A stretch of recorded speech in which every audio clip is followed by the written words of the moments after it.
Hi there, everyone. Vin Rogers once again. Overhead, our YouTube address. Get a hold of me there. Enjoy the program. Learn. Hear things you've never heard before. Hear things that have been even suppressed. Yes, indeed. Now, last time I was telling you about the difficult job that I thought that Francis I, the new Pope, is going to have. I think he is genuinely empathetic to the poor of this world, but I would argue that he is in a very weak position to do much to help them, precisely because of the teaching of the Catholic Church, and most having to do with matters of sex and birth control. Now, in the last broadcast, I left it at the point where Pius XI had issued a proclamation or actually an encyclical, which absolutely forbade birth control. And this was an awful blow. The bishops were disappointed. Obviously, the Catholics in general were disappointed, because at the same time in England, a few months before, at the Lambeth Conference, the Church of England had permitted birth control. So now you had a division in Christendom regarding this issue. Pius XI died in 1939. A new pope took over. This was Pius XII. He was the one, who, as you'll recall, who had the papacy during the Second War, and he is the one that's very controversial on whether he did or did not help the Jews. And so I leave that as a separate issue. But this strange man who was just, he was just heavily involved in theology, and strange and kind of isolated individual, had a strange boyhood and all the rest. But yet he had a certain empathy, apparently, for the married couples, because he realized that this Casa Connubii, this so-called birth control encyclical of Pius XI, the hurt that had done the church, and the fact that it really didn't pay much attention to the feeling about love and sex in marriage. And so he said this. He says, here's what we can do. Now, mechanical birth control of any kind, we prohibit. But what we will allow is that you can have intercourse with your wife. That's the only way that you can have sex, is with your wife. And you may do it just before and just after the height of the menstrual period, because then there's the least chance of getting pregnant. This is a sort of a birth control, you see. And in a way, it's contrary to nature. That's what makes it so utterly, well, really just hypocritical, because nature's, it wants you to have intercourse when it's most possible to get the wife pregnant. But you can see the point that something was being done here to give people a chance in marriage to enjoy their sexual union. Of course, as it happens, sometimes there's a miscalculation or something like that, and the woman gets pregnant in any case. And so it was that the wags called this policy, they called it papal roulette, which I think is choice. Well, Pius died in 1958. He just had long papacy from 1939 to 1958. That's a long time. The next in order was Pope John XXIII. Pope John knew that the Catholic Church wasn't just fitting right into the 20th century, and he vowed to do something about it. And so what he did, he called all the bishops to Rome. That's a lot of bishops. And this is so-called Vatican II. And everything was on the table. They would look at doctrine. They would look at liturgy, all the different things. And one of the things they were going to look at was the matter of birth control and sex in the Catholic Church. And toward that end, there was a commission formed to look into the matter. And oddly enough, given the fact that this is a Catholic organization, it was pretty ecumenical in the sense that they had a lot of people on that commission that took advice from anthropologists, from doctors, from historians, people who could really give an input that would help.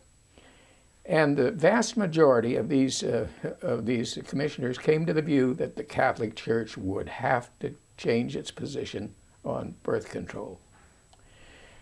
a tiny minority decided, oh no, everything is hunky-dory. Let's not change a thing. John the 23rd, he died in 1963. His very short papacy is only about 5 years or so. And the next man to come along was Pope Paul VI. Paul VI was determined to carry on the work that John had done, so that the bishops were still there, the committees were still meeting, and so forth. And he was really inclined himself to go along with the majority. But a small group of the Curia, led by one of the cardinals, Ottaviani, I believe it was. Yes, it was Ottaviani. They got his ear and they said, don't change anything, don't change anything. And Paul, like a fool, went with this minority. In 1968, therefore, he issued an encyclical, Humanae Vitae, which I take it means human life, in which birth control was prohibited. They made no concession whatsoever to the problem. It was a tragedy for Paul.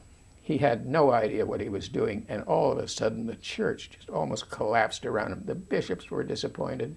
Congregations couldn't believe it, especially the educated that knew something about birth control were just absolutely horrified. Paul himself, at this point, he even said something to the effect, he thought that the floor of the St. Peter's had opened up almost like the sulfur, as if Satan had arisen. He couldn't believe what was happening to his papacy. And so he spent miserable years. In 1978, he died, leaving a mess behind him. And the next in order, of course, was John Paul II, who once again emphasized again this thing about birth control. There would be no birth control. That is the situation which faces Francis I. And significantly, he is from Latin America, which is it's just the epicenter of the problem. Of course, it's Africa as well, but certainly Latin America is just begging for some sort of birth control. Let me give you one example, is Brazil. In Brazil, there's 1 million abortions performed a year. That's a tremendous number. And in view of the fact that in Latin America it's very difficult to get surgical abortions, very difficult indeed, because it's just totally against the law. It's practically a capital crime. How are those millions being performed? Well, of course, the worst, I suppose, are probably the coat hangers, but there is a drug. It's called Cytotec. And Cytotec is used for its legitimate purpose. It's for recalcitrant ulcers where there's bleeding and that sort of thing. Take Cytotec, and it tends to alleviate the problem. But it cannot be given to pregnant women, and the reason that they will almost inevitably abort. And so Cytotec is the drug of choice all over Latin America to perform your own abortion, which of course always can be dangerous, you know. And because you're not doing it within any medical facility. So that's one of the things that goes on in Latin America. And in Brazil, which of course is a Portuguese-speaking people, the Catholic, it's the largest Catholic population in the world, and some 90% of the population of Brazil are Catholics, or I should say were Catholics until maybe a couple of decades ago. Now the 90% has fallen to 65. People are leaving it in droves. Why? Mostly because of this birth control matter. They're going to the evangelical churches, which permit birth control, or else they're just unchurched totally. What advice would I give to Francis I? You know, I'd have to get myself some sort of cloaks, you know, all kinds of silks, and put a strange hat on and say, Holy Father, the smart thing for you to do is to just treat this whole subject of birth control with benign neglect. Just don't pay any attention to it. Don't discuss it. Don't have anybody else discuss it. Just kind of forget about it and move forward. It's the only chance you've got. And in this regard, I would like to say, as a non-believer, think of it this way. It's as Robert Ingersoll, that great freethinker who died just about the turn of the 20th century. He he said, better hands that help than lips that pray.